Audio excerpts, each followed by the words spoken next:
Troisièmement, des exemples de mouvements, nous allons voir mouvements circulaires et mouvements rectilignes. Pour les mouvements circulaires, afin de projeter les vecteurs vitesse et accélération, nous allons utiliser un autre repère que le repère fixe OIJK. Nous allons utiliser le repère de Freinet, qui a la propriété d'être mobile et de suivre justement le point mobile M. Son origine étant M et ses axes ne vont pas rester fixes dans le référentiel d'observation. L'axe tangentiel de vecteur unitaire U de t est toujours orienté tangentiellement à la trajectoire que le point M va suivre et dans le sens du mouvement.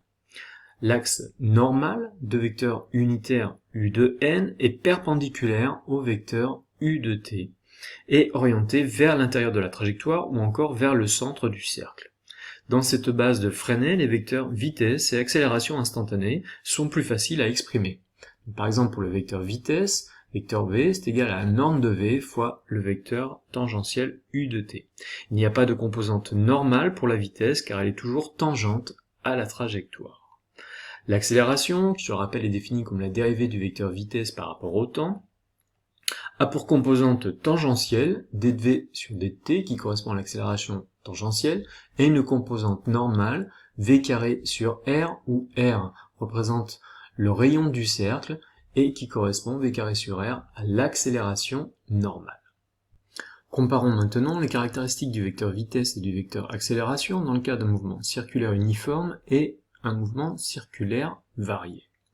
Pour un mouvement qui est circulaire uniforme et un mouvement qui est circulaire varié, le vecteur vitesse v de t est toujours tangent à la trajectoire et orienté dans le sens du mouvement.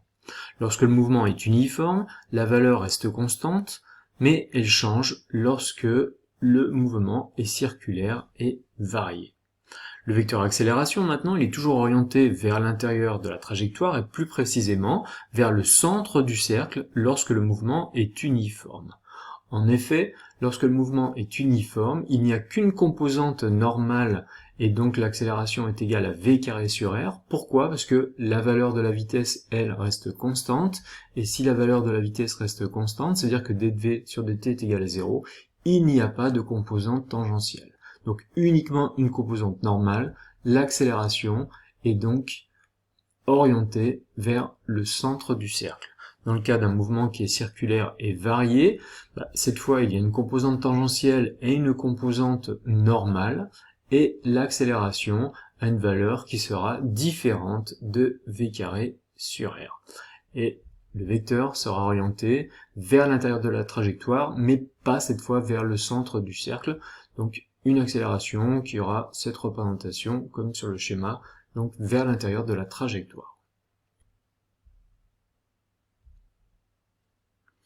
Un mouvement rectiligne uniforme est caractérisé par un vecteur vitesse qui est constant.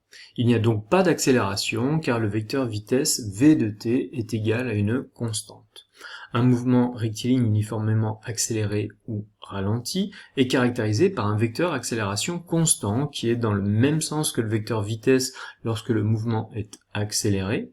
Il traduit l'augmentation du vecteur vitesse qui est observé au cours du déplacement, mais lorsque le mouvement est ralenti, les vecteurs A, vecteur accélération, et vecteur vitesse, vecteur v, sont dans des sens opposés. Cela traduit que le vecteur vitesse devient de plus en plus petit au cours du déplacement.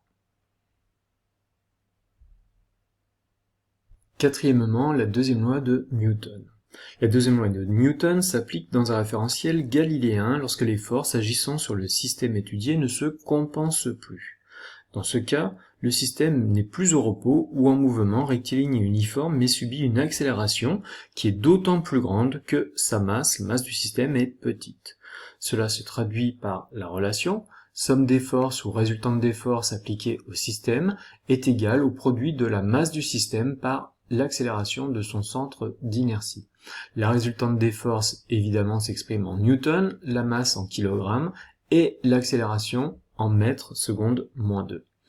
On remarquera que la première loi de Newton constitue un cas particulier de la deuxième loi de Newton. En effet, si la résultante des forces qui s'applique sur le système est égale au vecteur nul, Alors, d'après cette expression, l'accélération doit être égale également au vecteur nul, et si l'accélération est égale au vecteur nul, eh bien cela signifie que le vecteur vitesse du centre d'inertie du système est une constante, et donc, résultante des forces égale à 0 implique un vecteur vitesse constant ou encore un mouvement rectiligne uniforme. La réciproque est évidemment vraie. Si l'accélération est égale au vecteur nul, la résultante des forces est égale au vecteur nul, et c'est bien la réciproque de la première loi de Newton. La deuxième loi de Newton permet de déterminer le vecteur accélération ag du centre de masse lorsqu'on connaît les forces qui sont appliquées au système et la masse du système et inversement.